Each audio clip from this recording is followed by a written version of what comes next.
Number one, bookkeeping is the most important part of it. Because if you have no books, I could never tell you how much money you're going to owe. You'll never know how much you're going to owe. You won't know anything about you. You won't know what assets you have. I can't tell you what to depreciate. So if you don't have a bookkeeper or you're not using any sort of software to track your current financials, well, I can't help you. Nobody can until you get that together, because it's just not something you could do. What it is, Brad Lee back again with another episode of Dropping Bombs. Today in the studio, folks, I got a real treat for you, especially if you make a bunch of money and you pay a bunch in taxes. David Perez in the house. How you doing, Brad? David Perez is the number one. I don't know if that's self-proclaimed or there's some sort of freaking ranking, but he's the number one tax strategist known for helping his clients join the elite 3% of taxpayers who make over $200,000 and pay zero in taxes. Or federal taxes, yeah, I should it's say. federal taxes. David's mission is to coach high-income earners on how to reduce or eliminate their tax liability by implementing advanced tax strategies. And you're a best-selling author. Correct. Building Your Own Economy is your book. Yeah, BYOE. BYOE. So if you guys want to follow him after this, because of this, go to @IamDavidAPerez. Right? Yes, sir. All right, you got it all right. Let's get into it. So, tax strategist. You were saying earlier before we turned on the microphone, but that's a little different than a CPA. Yeah, for sure. Way different. Are you a CPA? No, I'm not. Okay. So I could tell you how this all came about for me if you'd like. So back, I joined the tax industry in 2008, primarily in tax preparation. That was kind of a profession that I chose because I was in real estate prior to that. And I got my license in 2006 to sell real estate, and I thought I was going to be a badass agent. And 2 years in, well, the market crashed from under me, so I didn't really know what I was going to do. And I had a buddy of mine who said, hey, maybe you should think about the tax industry. And I didn't really think that was going to be something that I'd like. So who would think about that? What do you mean, join the tax industry? I've never in the history of my life, and I'm 54, thought, man, I'm going to join the tax industry. Well, I didn't even know it was an industry. Yeah, it is actually. I thought it was a thing you had to pay. No, financial services, it falls in that category. No, I'm sure. I mean, now that I'm an adult, I realize it. But like growing up, I didn't think, man, I'm going to join the tax industry. Well, that's true, probably. So where were you when you thought that? Like, I'm going to join the tax industry. Well, the reason that I joined is because a buddy of mine, which we got into the business through a franchise initially, which was a tax service. Like a Liberty Tax or something? Correct. Exactly. So we got into it through. So you realize there's some money in the old tax industry. Well, it was about money, but the reason that I joined, because I didn't want to do this. I didn't think this was going to be the path that I chose. So he invited me to go kind of sit through a session, learn more about the opportunity. And a guy comes up there and he starts speaking about what he's doing, how he's done it, how he's built this, multi-unit franchise operations, doing big things. But he said one thing that stood out to me, which was that taxes are recession proof. Like the industry is a recession proof industry. And I had just come out of the real estate industry, which had just kind of run me over. Yeah. And I thought this got to make sense for me. So I entered into the industry in 2008. And in 2015, well, actually over the next few years, I built a multi-unit operation in that franchise. We had about 15 locations doing just personal tax returns and small business returns. And in 2015 is kind of where it all shifted for me, because in 2015 I get to the end of a tax season and I'm about to file my personal return. And I realized that I had a huge tax liability, over $140,000. And is that because you didn't give it along the way? Well, no. Well, yeah, I didn't prepay. It was because, I mean, truthfully, it seems to hurt more when you don't pay it along the way, doesn't it? Well, that's true. And I never had a liability. I mean, I don't come from a background of a family who had money, so I didn't know about all these things. All I knew what it was doing was preparing taxes at the time. And so when I came to this tax liability, I said, man, I'm such a dumbass. Like, I was so pissed off at myself because I'm in this industry. I'm filing tax returns for so many people. We were preparing 50,000 returns at that point. And I'm thinking, how could I not avoid taxes on my own? Like, how can I not figure this out? And I felt like an idiot. And so it was kind of a wake up call for me. It made me think about the difference between, not as strategist, I didn't even think like that, because the truth was, I said, I'm just not going to let this shit happen to me again. And that was me. So from then on, all I did is just kind of study and learn these techniques, these strategies to implement for myself. And that's really how this all began. My journey began figuring it out for me before I could even think about helping anyone else. So do you pay zero federal tax? Very close. Depends on the year. So you could make $5 million and still pay zero? Correct. You make $50 million, still pay zero? Correct. What is the average person paying in federal income tax? Well, it depends on the bracket that they're in, how much income they have. What's the average? I mean, it just depends. What are we talking about? Somebody who makes like $1 million or $5 million or 10? No, what's the average amount of percentage taxes? Oh, average percentage. Well, the majority of people pay about 30% of federal tax. Correct, federal tax. That's not including state. So you have a 30% advantage roughly than over everybody else in the world, especially your competitors that aren't doing it. Correct. Crazy. So like if I, for example, paid $1.6 million last year, you could have saved me $1.6 million. Yes, we could have. And I wouldn't owe that to anybody? No one. And it would still be in my bank? Depends. It depends on what strategy. How much would I have had to pay you to set that up? That wouldn't. I mean, that does depend, right, on what kind of strategy you put in place. I saved $1.6 million. I said the strategies, but it'd probably be somewhere between $10,000 and maybe $30,000. So for $10,000 or $30,000, you can eliminate my $1.6 million in tax liability to the federal government annually. Correct. And growing, I might add. Yep. Oh, you mean your liabilities growing? Well, I'm sure it will. So does my revenue. And with more revenue, doesn't your liability grow? Yeah, it does. Well, not really. It depends on your bottom line, not the top line. Well, that's true too. But the bottom line's growing too. All right, there you go. If the top line grows, the bottom line should grow. Yeah, I hope so. If your top line's growing, your bottom line's not growing, then there's the problem. We have a bigger problem. So good. Well, then maybe we'll have a chit chat. Yeah, I would love to help you. Because I had a guy on before that he'll do it, but his costs are different. Well, a lot of people go out there and they do it based on a lot of strategy guys, or they'll call them planners. They say, well, we'll get a percentage of what we save you. And there's all these people out there with these different formulas. To be truthful, I would love to charge based on the percentage of savings, but that all still depends on the strategies that we implement. It's just finding the sucker to do it. Yeah. I don't because I was about to do it. No, I'm just joking. I don't believe you should charge based on a percentage. I mean, yeah, but I do know somebody that makes the same claim as you just made. Yep. And his fee structure is more, well, you're saving $1.6 million. Okay, so I only want X. Sounds good to me. But I knew there were other people in the world that must charge differently and more of a flat rate like you are. That's exactly right. And so you said between 10 and 30 G's. Correct. Shit. You take American Express? Yeah, I do. Bang. You got a platinum? But yes, I do. There you go. And I want to know, honestly, this is the only question I want to know. How do I know you're not full of shit? Like, what if my tax planner or the guy in your position or this other guy that says he can do the same thing or any of them that claim they can? Yep. I pay you, whether I'm sharing or not, I pay you, you're paid, you do your deal, you do whatever it is you do. Yeah. And me as a dumbass that doesn't know anything, I'm like, cool, I don't pay taxes. So I spend 4 or 5 years dodging taxes. Yep.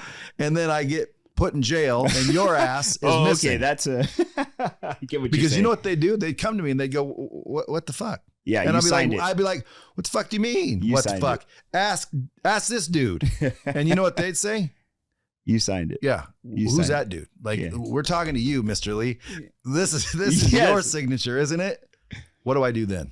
Well, in the event, first off, you should never do anything you don't understand. So a lot of the strategies we put in place, taxes. No, well, yes, but if I shared with you like maybe a real estate strategy play, I'm assuming you know a little bit about real estate. A little bit, yeah. So if we showed you how to use real estate in a leverage play to avoid paying taxes, I think you would catch on pretty well. Well, that's one way to do it, but that requires money. That's you can't just do that. You can write off taxes, but what if they don't have any? Well, in your case, you do. You have $1.6 million in tax liability. Well, exactly. That's where we start, right? I don't have any real estate to write off. Well, no, the money that you'd be saving, because we do it in advance. I know, but again, if I had $1.6 million in savings, then I go get some real estate. Correct. With it? So I can write it all off before I get it? No, we plan on, so a tax plan begins before the year ends, not after the year ends. So right now, let's say we know your revenue. See, there's a good one. Yeah.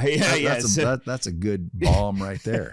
Say that again. So the tax plan begins before the year ends, not after the year ends. And so many people have that misconception. They're like, and it's for the next year, right? Yeah. So like right now, what we would do is we'd look at your first quarter. So I'm screwed in 2023. I'm paying taxes no matter what. Well, we don't know because we're in 2023 right now. And we would look early enough, and we'd project based on this quarter what the next 3 quarters would look like. I can already tell you more than likely a little more than last year's. There you go. And so we know that your tax bill will be 1.6 or greater. So we can plan right now what we can invest in or what we can change or what we can optimize right now so that bill gets smaller and smaller and smaller. And you can use that cash today rather than having to give it to the IRS in April of next year. Gotcha. That's the strategy. So yeah, you're right. You do have to have some cash, but if you're already paying a liability, you have cash because you're going to give it to either Uncle Sam or you're going to figure out how to use it for yourself. Yeah. Well, most people aren't doing that. Why is that? You think? Well, I think a lot of people go to their CPA right now or their accountant or their tax professional, and he just says, "Hey, you made a lot of money. That's what you're supposed to do. Pay your taxes." It is. That's what they say. You know, they'll say that's what it comes up to. We've deducted everything we can deduct. Well, they don't say, Brad, what you need to do is go create a family trust, a charitable trust, and a business trust.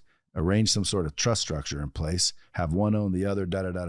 Put all your assets into those things with these documents, and now technically you personally don't own shit. The trusts do, and the trusts don't pay the same taxes as everybody else. They pay less tax rates, correct. So why don't they just say that? Well, because they don't know. Well, a lot of them don't know exactly what that even means or how it works. And I think there's a lot of CPAs and EAs out there that are they just want to get the job done, or they're overwhelmed, or they're underpaid. So they don't have the opportunity to do all those strategies. I mean, I'm sure none of them have ill intent. They're not like, Brad, I want you to pay 1.6 million. I mean, I don't think anybody. No, you know what I think they do? What's that? I think they just run the numbers.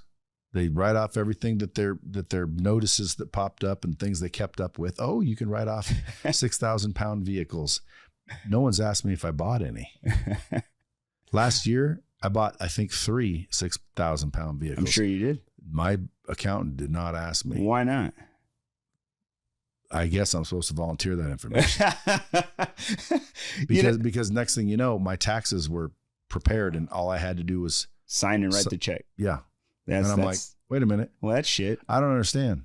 Like I bought a 6,000 pound truck. Isn't that a write off? What is the truck? Just so I know.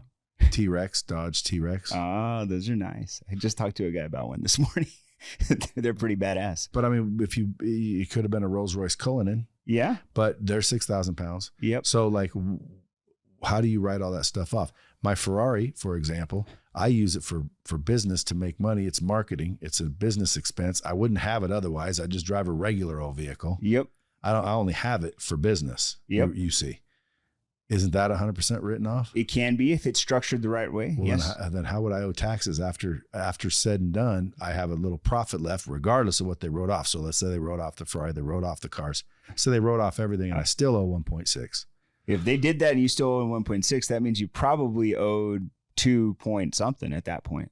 Okay, but let's say, okay, and I still owe 1.6. How do you get out of paying the 1.6 is my curiosity. Well, because they're writing off everything already. Well, it's not about write-offs. It's typically about where you put your money, right? And how you structure that entity. So depending on how you're structured right now, it could be that you're, let's say, an S-corp, but it could be a C-corp. I'm an LLC filing as an S. Cool. You could be a C-corp depending on... I'm not. But you could be. No, I couldn't. Why not? Because I'm the one that filed it and set it up. No, I understand that, but we could change that. It could be changed. Oh, you mean I could change my... Correct. I gotcha. You could change to a C-corp, which, I mean, I'm not saying this is the strategy because I don't know your specific situation, but based on what I'm hearing, you may be, first off, a better question, is you planning to exit one day? 100%. Okay. So S-corp is not a great way to exit.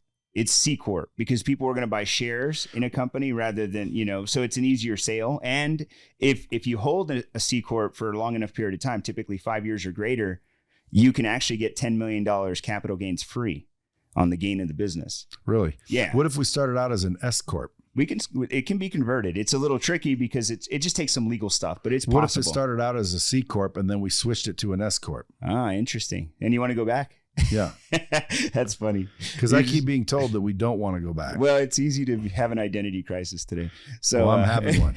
Because again, I'm pretty sure we started out as a C-corp for the longest time, didn't have any personal taxes because this company made millions of dollars. Yeah, you would pay just the corporate tax rate of 21%. Right. So the company paid taxes. And you then got a W-2. No, well, that and then distributions. Yeah, then if I took distributions, well, then I was taxed again. 37% personally. So then it was why, double taxation. Why pay 37% personally, 21% for the business when I can just say, screw it, file as an S-corp, take it all as a personal and pay 37, which is less than 50. Yeah. Well, I would or vice versa. You know, the interesting thing is that it's not entirely wrong what you're doing. And it's not wrong at all. It just depends on the strategy you want at the end. You said you wanted an exit. So 100%. So a C-corp's a way better exit strategy. I mean, it's not the only way. We're going to have to go back to C. Yeah. That's probably it. I'm not saying this is the But with this new structure you're going to have me in. Yep. And will I pay taxes? Federal? You will still pay some taxes. Federal? Well, it depends because so a lot of people try to think about their business and them as the same, right? And when you look at a tax return, there's two different components, right? There's typically, well, people think like when we do tax plan, they're like plan for my businesses. Well, businesses rarely pay taxes unless they're a C-corp. Individuals pay taxes. So all your business holdings, because I see you have a lot of businesses. You got an insurance agency, a solar company. What else you got? All kinds of shit. Okay, RV you got dealerships. Okay, so the RV, right? I saw that. So you got all these are all probably partnerships. One called Bradley Inc., which is like me because I'm the business. I am a businessman. I'm a businessman. But none of some of these have partners, some don't, right? That one some I'm do, assuming. Some don't. Yeah. The Bradley Inc., no partners. Yeah, just well, you. My wife's a partner, but she's not literally a partner. Yeah, I get you.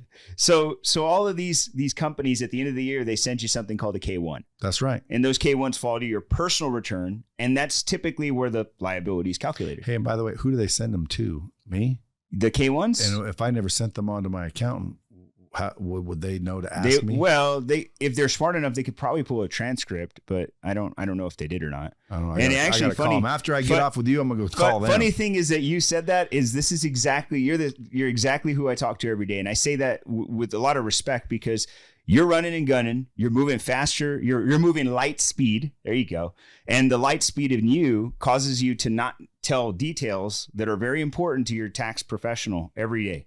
Every day you make a decision and typically is going to have a tax implication. Open a new company, buy a large asset, make an investment. Open a new company. Is that some sort of check mark?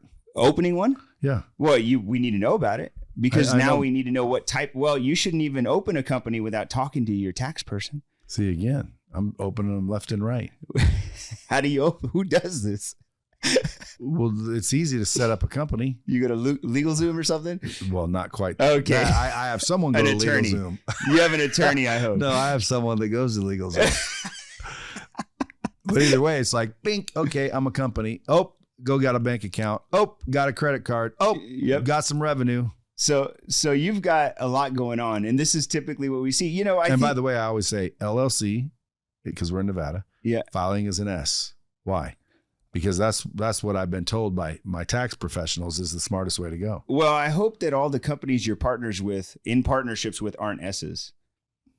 Why? You wouldn't want to be in an S-corp partnership because S-corps in themselves there's some tax structure that's beneficial, but each person should have their own S-corp. Like you should only have one S-corp personally, just one. That's where all the money goes to. All your incomes come to. So like well, then I'm gonna have you hook me up one of these days. Yeah, I can show you I could just give you a really high level view of what you're doing, and then I could break it down so simply that it makes sense to you. Yeah, well, good. Again, I mean, I wanted to pick your brain only because everybody in business, I think, can afford or should afford a tax strategist. We should save you more money than you invest in us. So my question is what degree or what training do you have to know all these things?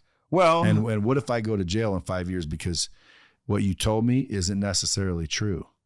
Am I supposed to go read the law No. So first off, in our business, so I've been in the business for 16 years now. So I filed thousands of tax returns. I've registered with the IRS. I've been doing it personally for years. But when we file returns and we do structure and entities, we have attorneys, we have CPAs, we have enrolled agents who are on our team who do all the work, and all of them sign off on everything we do. So if there's ever an instance, a CPA would lose their license if they did anything illegal. If they caused any harm to you, that falls under errors and omissions insurance. So we wouldn't want to put anybody in a position to be audited or lose money. Now, I would tell you Again, I've been audited. I don't really care about auditing. Why? Yeah. Well, it's a little inconvenient, but I just say go see the people in that office. And then like 3 months later, they come out and they're like, "Thank you," and they say, "See you later." And then I turn around and I go, "What happened?" They go, "Nothing. Not a penny out of place." There you go. That's happened twice. Well, it's because you're overpaying in taxes. It's because I'm overpaying in taxes. They can't I told someone that is why they never find nothing, because I overpaid. They're not going to tell me that. They're going, "Wait a minute, this guy's a fucking idiot." This guy's not taking advantage of 1.6. Don't ever audit this guy again until his things change, right? That's what they're saying. That's pretty interesting. Hey, listen, there's people don't know. How do I know the taxes? Like, that's the dumbest shit I've ever seen, which is why I think when a tax guy signs my returns, you should go to jail. Not me. I'm free. Why? I was smart enough to hire you, the tax professional that knew what the hell's going on, and you're putting your ass on the line, not me. Then right now, I'd sign up right now. Well, like, let's go. I don't want to pay federal taxes. Who wants to pay federal taxes? Don't nobody want to pay federal taxes. You know, that's the biggest misconception. You know, you're not going to go to jail, by the way, Brad. Nobody's going to jail. And by the way, what are they doing with those federal taxes? Oh, shit. Want to get a little political? Yeah, we can. I love this and shit. What are they doing over there? Well, I would say that. What do you think they're doing? You know, what's really funny. Helping? Do you think what? You think they're sending all those billions over there to help? Oh yeah, they're sending billions over there. I don't think it's for helping. What do you think it's for? Well, I think it's to support an agenda for sure. I think it's to launder it. Yeah? How? What do you mean? They're laundering money. Where does it go to? Back in the pockets of the frickin' politicians. Oh, that's pretty nice. Yeah, like if I send you 30 billion, dude, I want 27 billion back. Yeah. What would you say? Yeah. Well, I mean, depends if I don't want to go to jail. No, we're countries, bro. We don't go to jail. Yeah. Okay. You ain't putting Ukraine in jail. Well, I would tell you that. And clearly we don't put our own politicians in jail. Otherwise, we'd release the Epstein list, wouldn't we? Yeah. There was something this morning. I don't follow it as well, but I saw somebody got caught with Epstein stuff today. And that was a new person. Epstein's list ain't coming out, because if Epstein's list comes out, we are going to see names on that thing, which obviously means they're pedophiles. And they've been over at the island humping little kids. I would agree with that. So that's why that thing is sealed, because if we saw whose name is on that list, we would freak the hell out, like leaders and presidents and frickin' movie stars and frickin' governors and frickin' like our trusted people. Yeah. Yeah. Well, I think, but I'm a little bit of a conspiracy nut on a tangent. I think, again, a lot of things, but in that particular case, I think that's why the list hasn't been released. I think there's a lot of dollars of ours today that are going to things that we don't support, and probably to hide things that we can't see today is probably a lot of that. I saw, for sure. The federal, deficit, I don't even know what the number is, trillions and trillions of dollars. But I was thinking today, we were talking about in the green room that it's just going up and up and up. And then right under it, you should put a statement and says right under it, who's paying for it? And it's taxpayers. It's taxpayers that are paying. But we're really not. Why do you say that? Well, because you could spend 3 times in taxes to every person in the United States, and we wouldn't make a dent in that trillion. Oh, yeah. The interest rate alone is so big and massive that we will never pay our way out of that debt. No, I'm not. So when we pay taxes, it's going into a hole. Like right now, if no one paid taxes, nothing would change. Yeah, I would agree with that. Yeah. They could just print some money and it'll just keep going. Yeah, for a while. Yeah. They already tried that. Hopefully long enough for me to die. Because I wouldn't want to be around when that thing finally collapsed. Well, I would say that a lot of the tax dollars today go to support things that don't really align with probably most of your viewers and myself included. And that's are you a deal. Trumpster? Well, I can't say I'm a Trumpster. I could just say that because there's a lot of things that I do like, and there's a lot of things I don't like. Are you a Biden fan? No. Okay. I can pretty much say that for sure. I'm not. Okay. Are you a Trumpster though? No. No, I can't say I'm full out because there's some things I think he says that are really fucking stupid. But there's a lot of things he does say that are really great. Well, it's not about what he says, what he does. That's true. Like what a president says is kind of embarrassing or not, but what they do is what's important. That's really true. I like the statement. So what did he do? Well, he changed a lot. He changed our tax code in 2017. It was the biggest tax change and shift in like history. And what happened there? Well, a lot of people saved a lot of money. Damn, Skippy. Even right. the Democrats. Everybody saved money. Even the libtards. It's true, though. My daughter is more leaning left on everything. How old is she? 37. Oh, okay. She's very liberal, let's just say. Okay. I guarantee you voted for Biden. But she didn't necessarily vote for Biden. She voted against Trump. That's she right. Couldn't stand Trump. She would rather the country fall than him be president. And that's the problem with Trump. He's so despised by that party or that group that they would rather have the country fail than to let him be president. Because if they just let him be president, guess what? He's a businessman, and this is a business. That's right. So, we are a big business. So is business. She still the same though? Would she still vote the same way if they came again? What's funny is I told her, what's Trump do? I said, what are you talking about? We paid less taxes. She goes, yeah, for all you rich people. Yeah. And I said, no, you save money on taxes. She said, what? Like a couple $100? Big deal. Well, now look, because now they're paying more. And guess what? It's just a couple $100. Big deal. But they're paying more. Anyway, we don't want to get political. Let's back up to taxes because there's people listening. They're going, damn, dude, I need to call this guy. And by the way, davidaperez.com or taxplanexperts.com. Yeah. And I'm sure you got some sort of intake form or way to get a hold of you. Yeah, yeah. They could schedule a free discovery call. Free discovery. Yep, free discovery. And that's not with you. It could be. Depends. Not with the bomb squad, dude. You can get thousands of calls. Let's do it. We'll bring it on. Maybe I have to get on the phone. I'm just saying, you could get thousands of calls. I would love that. And then you couldn't talk to them all. Well, I got a team. I do have a team. Hopefully a big team. We do.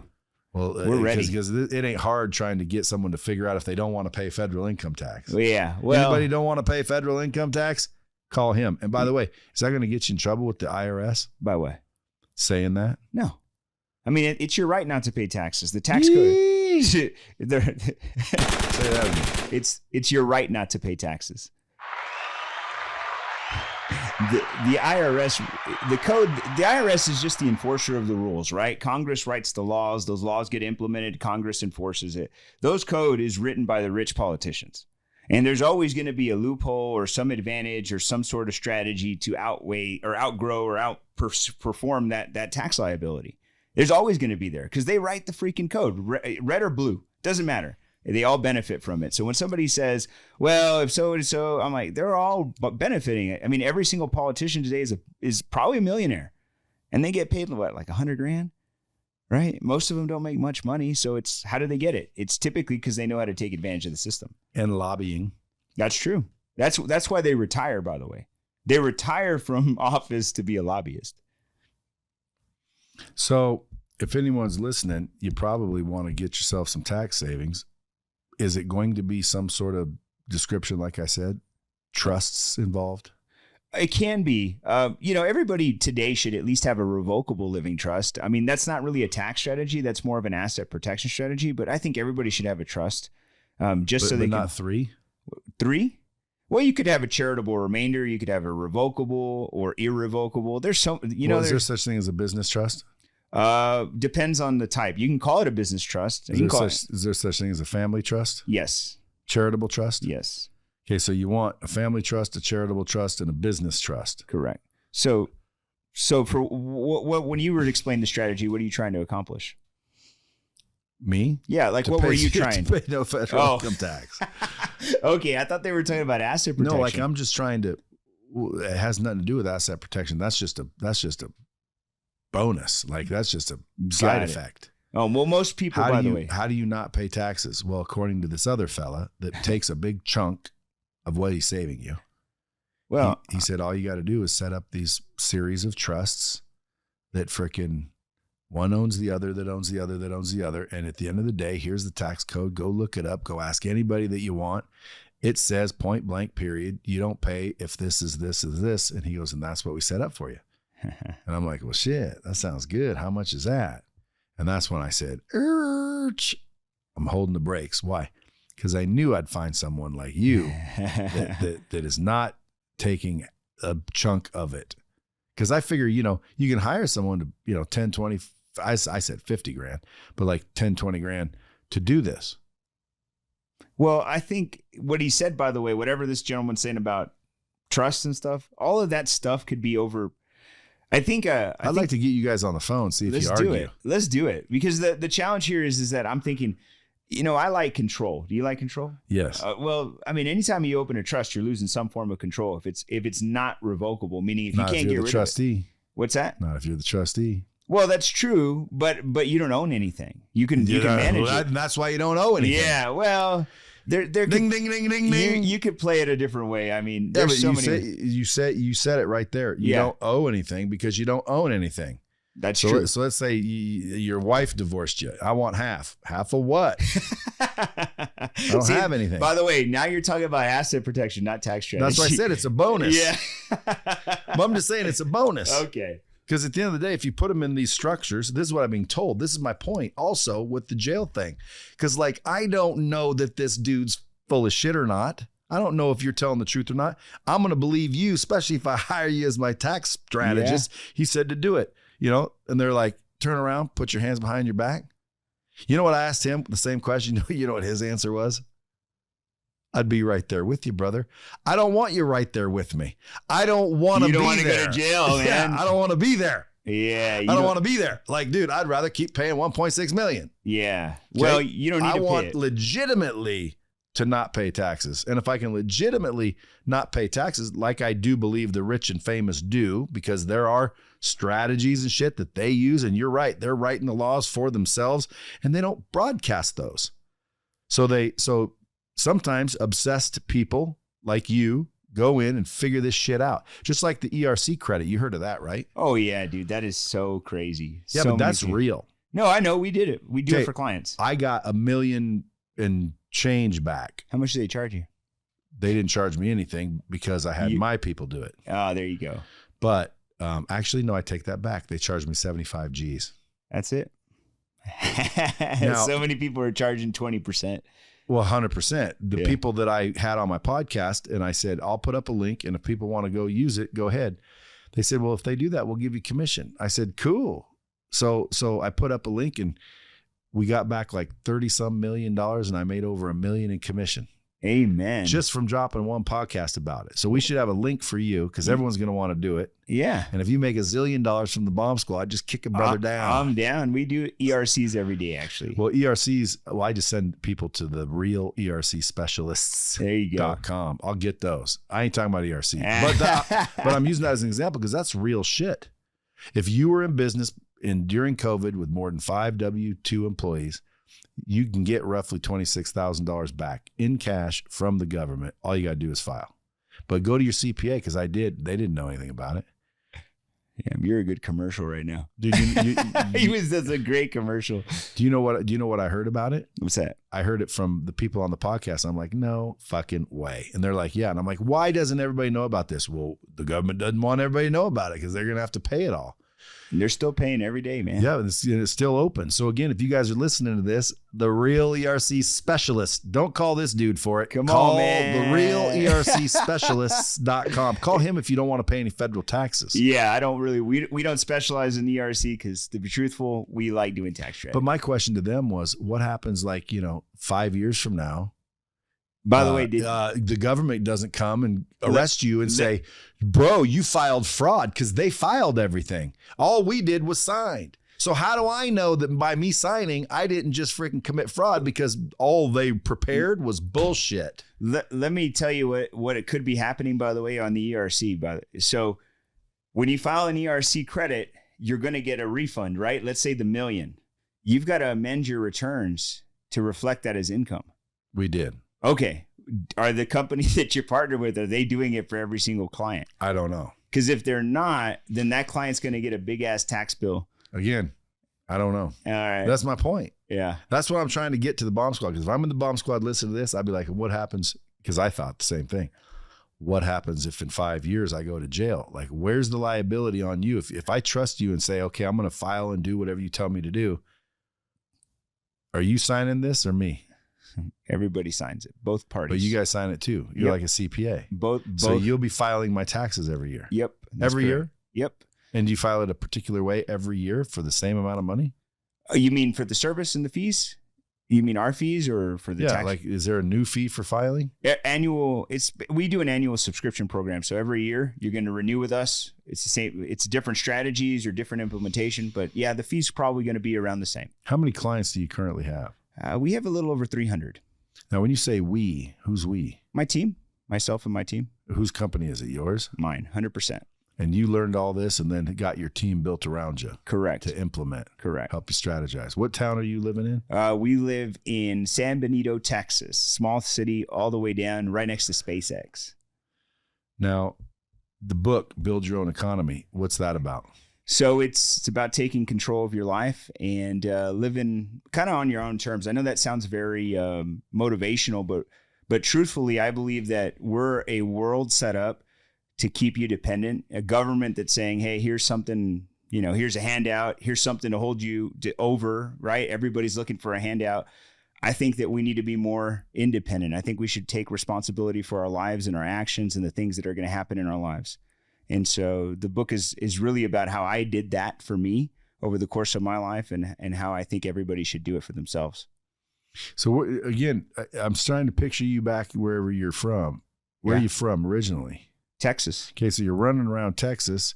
You're not an expert at taxes. Yep. Are you? Right now? No. Now you are, clearly. I was like, yeah. At least you think you are. Yeah. So my clients pay me for. Whether you are or not is still up for vote as far as I'm concerned. But I'm not one of your clients. I'd have to wait and see. But I'm sure you're legit. Yet. We've already made sure he's an actual tax strategist. Before. But hey, by the way, the show promotes or what's the word I'm looking for? Promotes? Yeah. In other words, like if you do business with him, hey, that's on you. Don't blame the show.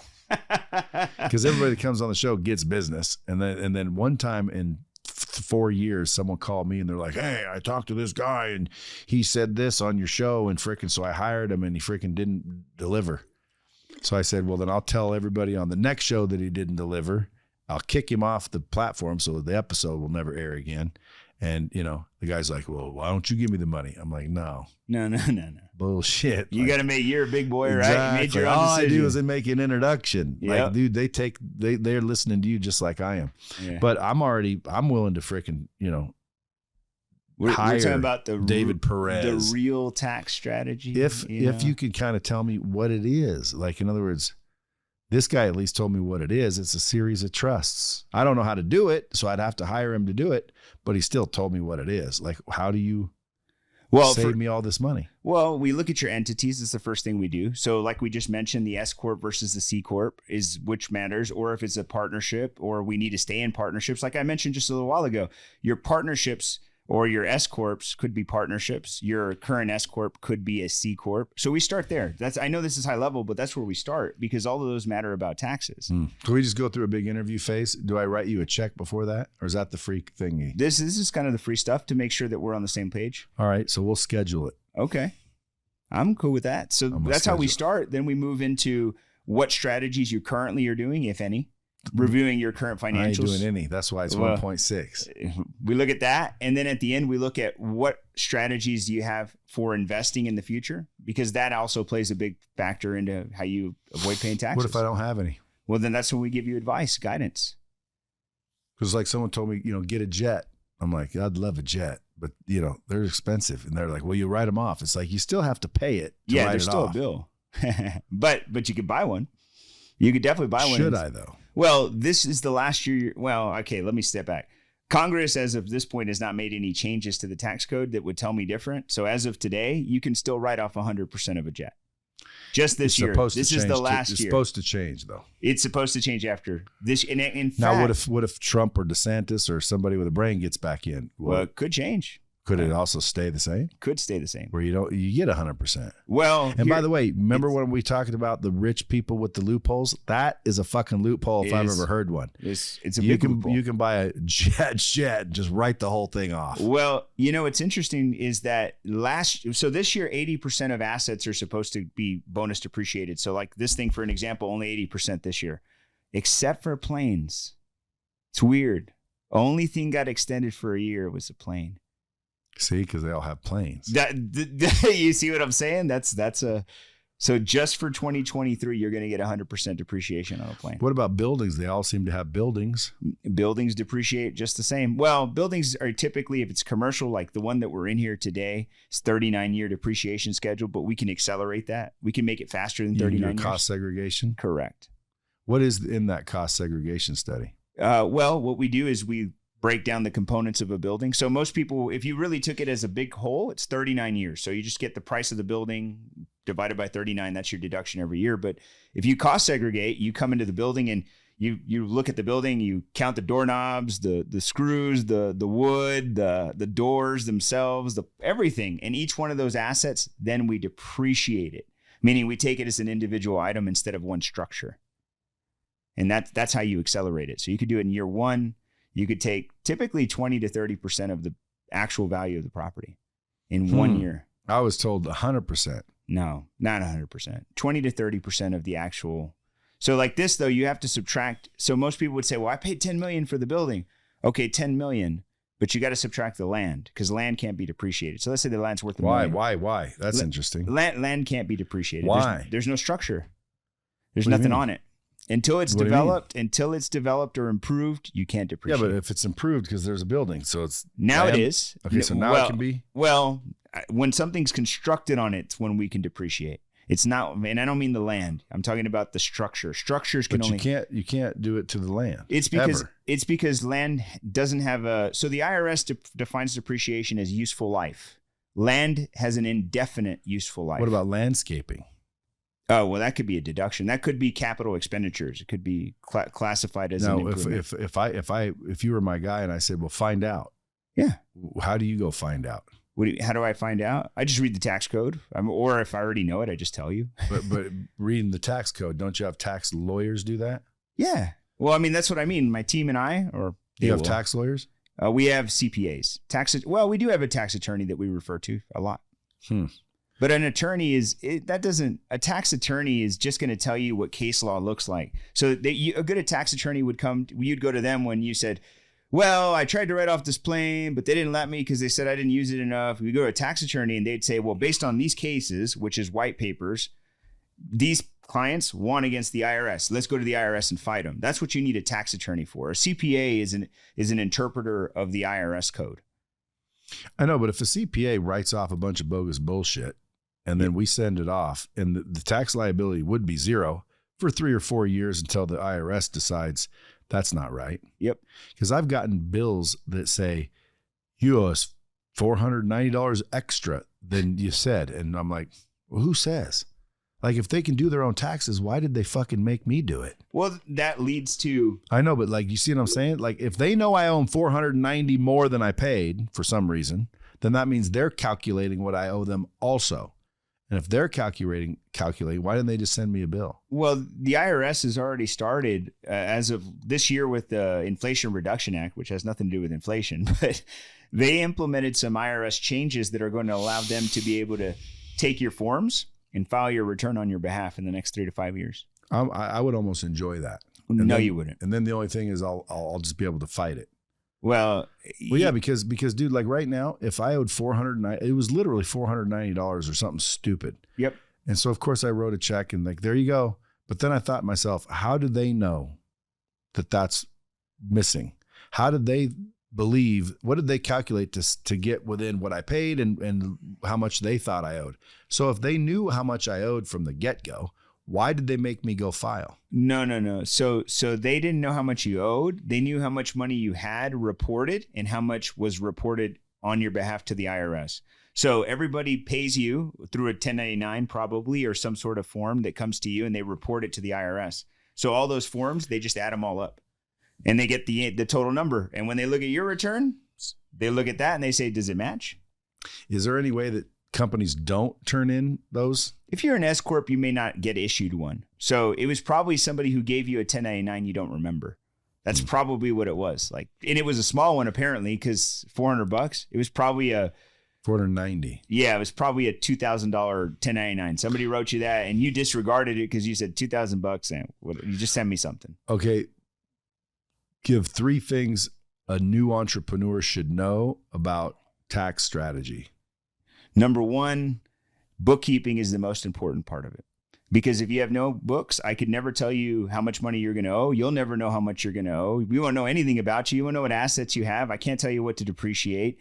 So if you don't have a bookkeeper or you're not using any sort of software to track your current financials, well, I can't help you. Nobody can until you get that together, because it's just not something you could do. Number 2, how you form an entity is very important. So if you're most people say S-corp for everyone, right? That's funny.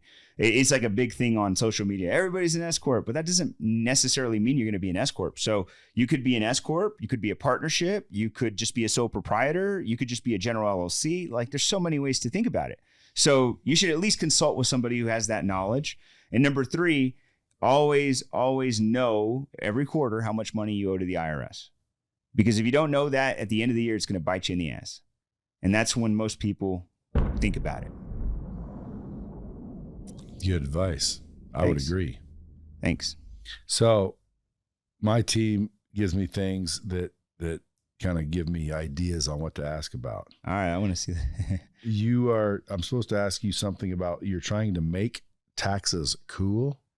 Who said that? Did I write that? No, my team did. Sometimes my team's wrong. One time it said climbed Mount Everest. And I'm like, so you climbed Mount Everest? And the guy goes, I've never climbed Mount Everest. And I'm like, why would they put that? That's the weirdest shit. But this says key talking points: taxes. Yeah. Business savings. Okay. Tax planning. Yep. Making tax cool. Making tax cool. Okay. And then building wealth. Okay. So we're going to talk. It sounds like I'm on a game show right now. Which one should I pick? Which one should you pick?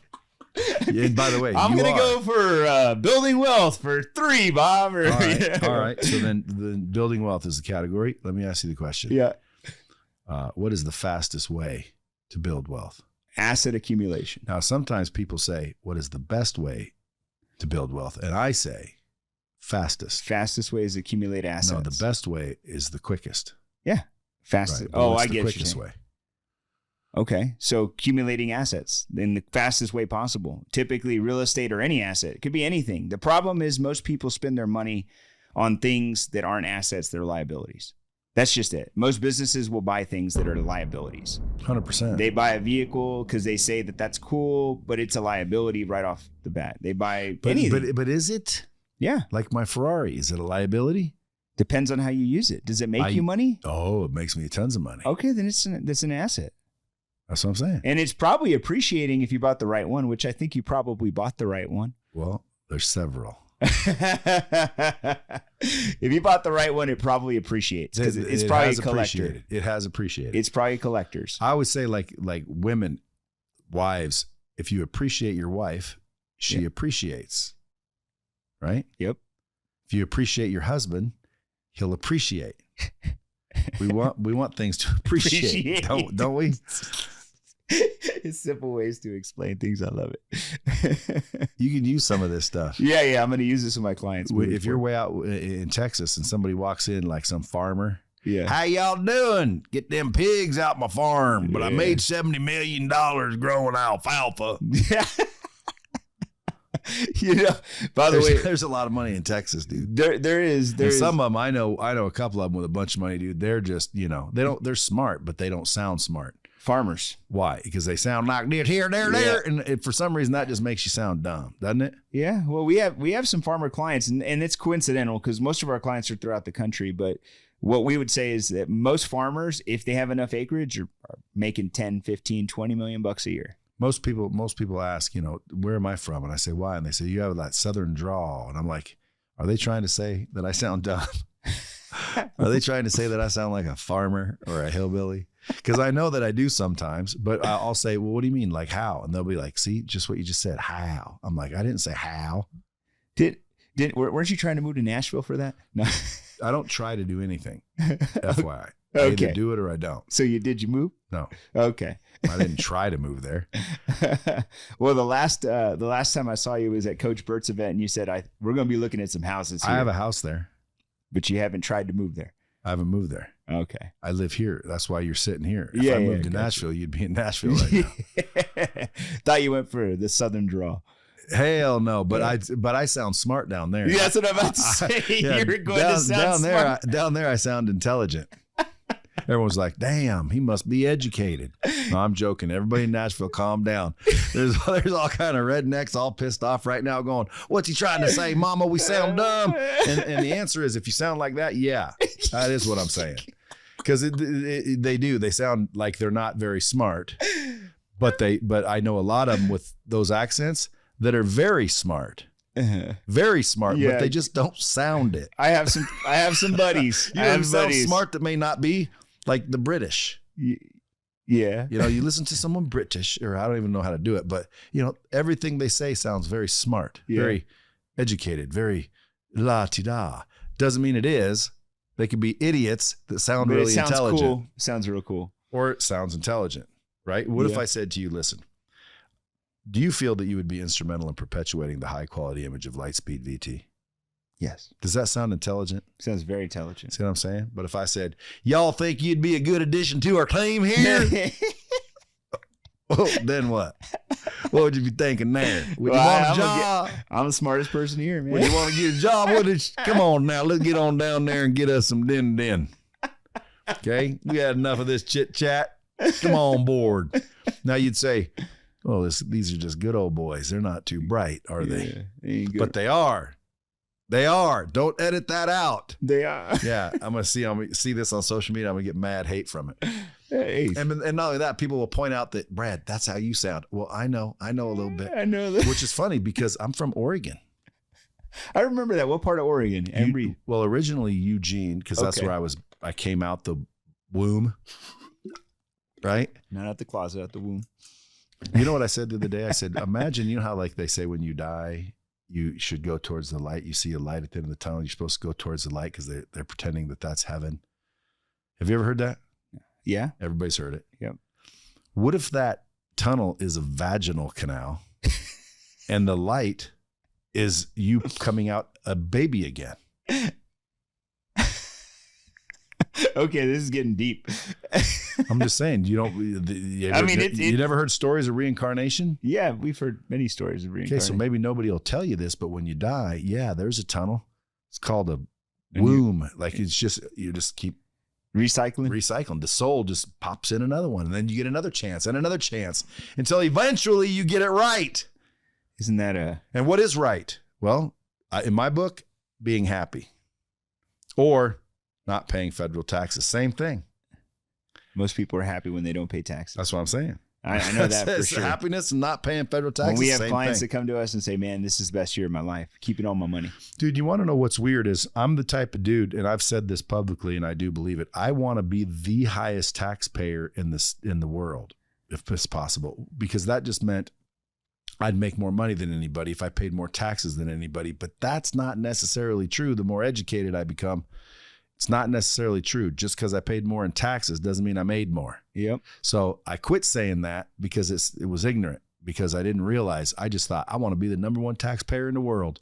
Well, because I thought I'd have made most in the world. Because your accountant said you made money. That's why you pay taxes. Yeah, but no, you don't have to pay them if you get structured right.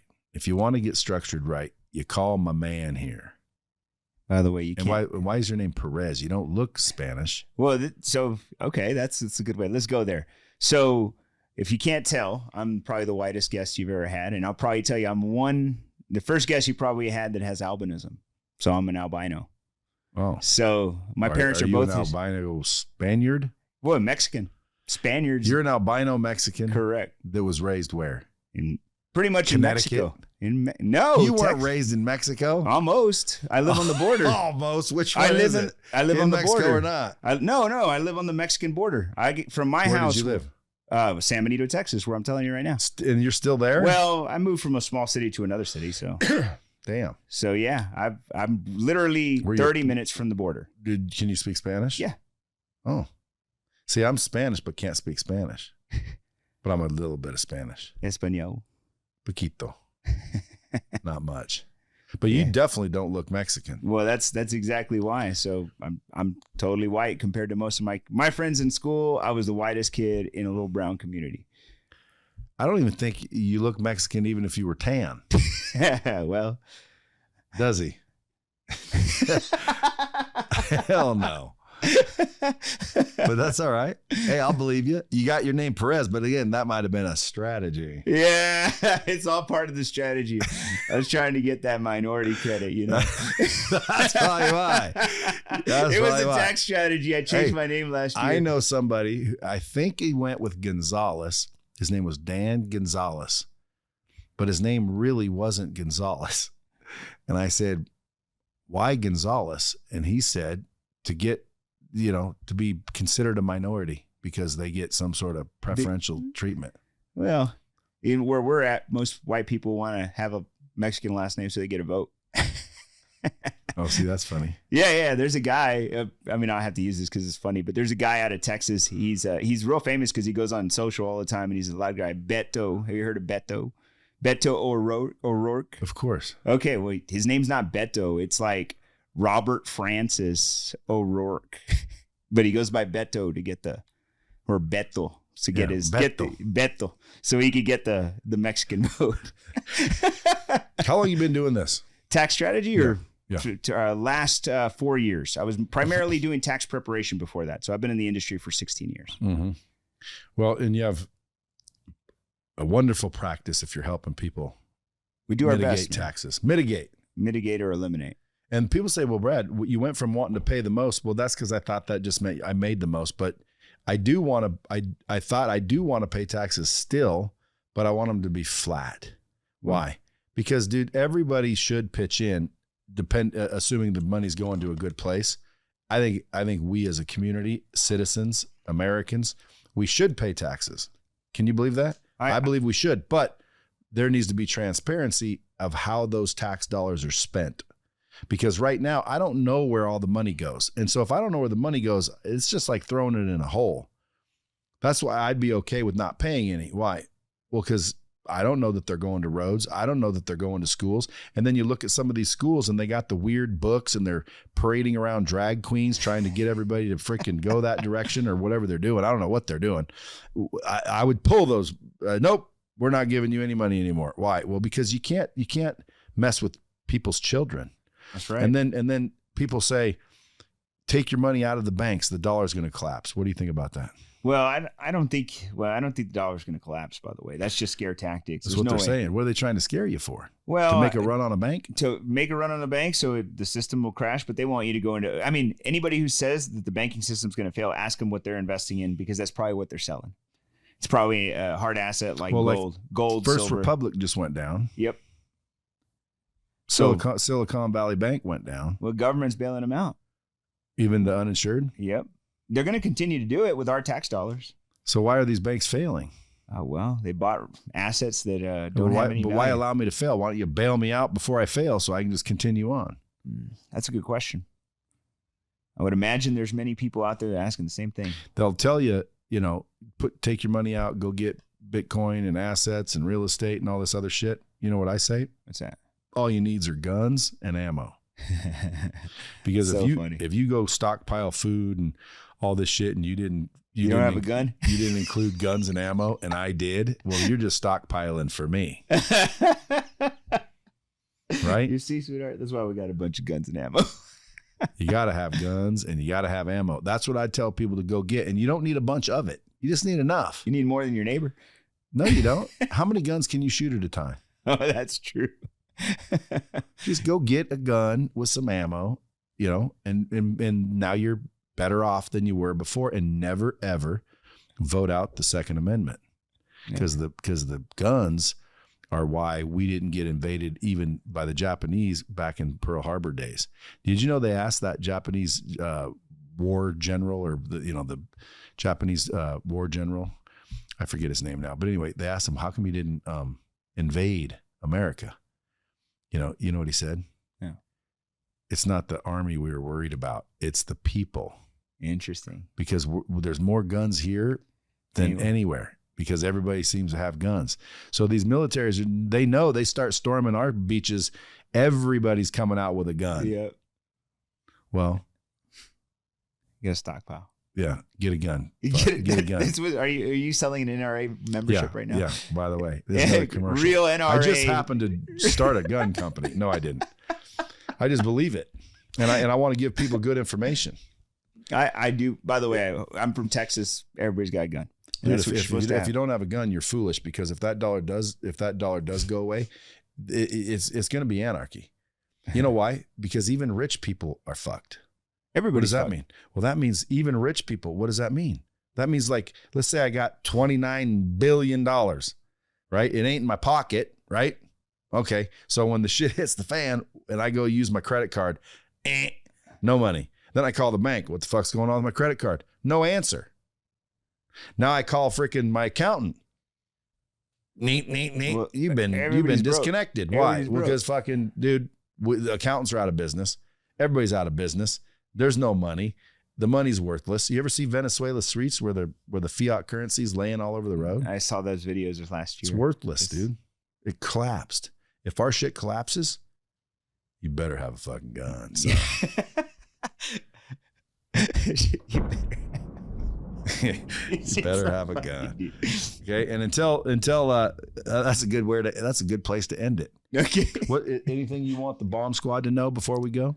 Well, as I started, I know it's your right. It's our right not to pay taxes. And if you're not working with the tax strategist, you're probably leaving a lot of money on the table. Going to fund things that you probably don't support, to fund people that you don't believe in. You might as well put it in your pocket and believe in yourself. Put that money to work and not give it to somebody that is going to do something good with it. Nice. And then what's the minimum? Like if I'm paying $1,800 in taxes, is there any reason to call you? No, typically if you don't owe at least 50 or above, 50,000 or above, it'd be very hard to put a strategy in place. So if you got a $50,000 or greater tax liability is when we would be able to help you. Folks, you heard it. There he is, David Perez. Go out and get him. Till next time, keep it real. For some reason, I want to know myself. I want to be on the phone. I want to go get a tenant. I want to know what all that shit means. Mm-hmm. And that's what always keeps me from doing anything, because I realize I got a million other things going on. I'll do that later, and later never comes. I actually encourage all my limited partners to be educated, because I want them to know the risk. There's still a risk.